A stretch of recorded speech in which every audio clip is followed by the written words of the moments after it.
بسم اللہ الرحمن الرحیم۔ السلام علیکم رحمۃ اللہ وبرکاتہ۔ ناظرین کرام، اس حصے میں ہم صرف اس بات پر توجہ دیں گے کہ قوم سبا پر اللہ کا عذاب کیسے آیا اور وہ عذاب کس شکل میں تھا۔ قوم سبا پر عذاب اچانک نازل نہیں ہوا، بلکہ یہ ایک مرحلہ وار عذاب تھا۔ سب سے پہلے اللہ تعالیٰ نے ان کی سب سے بڑی طاقت یعنی سد معراج کو نشانہ بنایا۔ یہی بند ان کی خوشحالی کی بنیاد تھا۔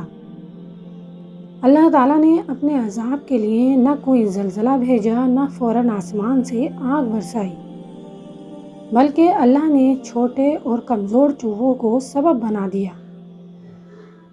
یہ چوہے سد معراج کی بنیاد کو کترنے لگے، مٹی اور پتھر کو اندر سے کھوکھلا کرنے لگے، بند کو آہستہ آہستہ کمزور کرتے چلے گئے۔ یہ سب کچھ ایک دن میں نہیں ہوا، مگر قوم نے اسے سنجیدہ نہیں لیا۔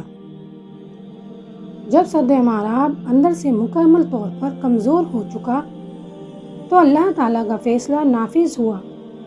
قرآن مجید میں اللہ فرماتا ہے، تو ہم نے ان پر زبردست سیلاب بھیج دیا۔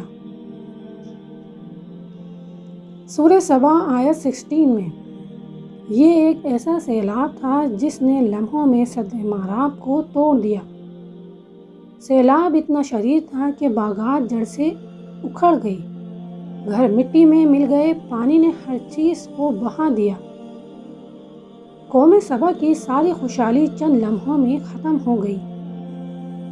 عذاب کے بعد سرسبز باغات ختم ہو گئے، میٹھے پھل نابود ہو گئے، کڑوے اور بے فائدہ درخت رہ گئے۔ قرآن کہتا ہے، یہ ان کی ناشکری کی سزا تھی۔ سورہ سبا آیت 17 میں قوم سبا پر آنے والا عذاب ہمیں بتاتا ہے کہ اللہ چاہے تو کمزور چیز سے بھی طاقتور قوم کو تباہ کر دے۔ انسان کا بنایا ہوا نظام اللہ کے حکم کے بغیر کچھ نہیں۔ جب اللہ کا فیصلہ آ جائے تو کوئی بند نہیں بچا سکتا۔ یہ تھا قوم سبا پر آنے والے عذاب کا مکمل بیان۔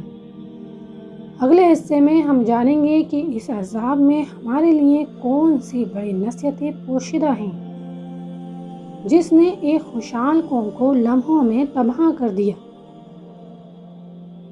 اگر آپ کو یہ ویڈیو پسند آئی ہو اور قرآن کی روشنی میں مزید عبرتناک واقعات سننا چاہتے ہوں تو چینل کو سبسکرائب کریں، ویڈیو کو لائک کریں، اسے دوسروں کے ساتھ شیئر کریں تاکہ یہ پیغام زیادہ سے زیادہ لوگوں تک پہنچ سکے۔ ملتے ہیں نیکسٹ ویڈیو میں، تب تک کے لیے اللہ حافظ۔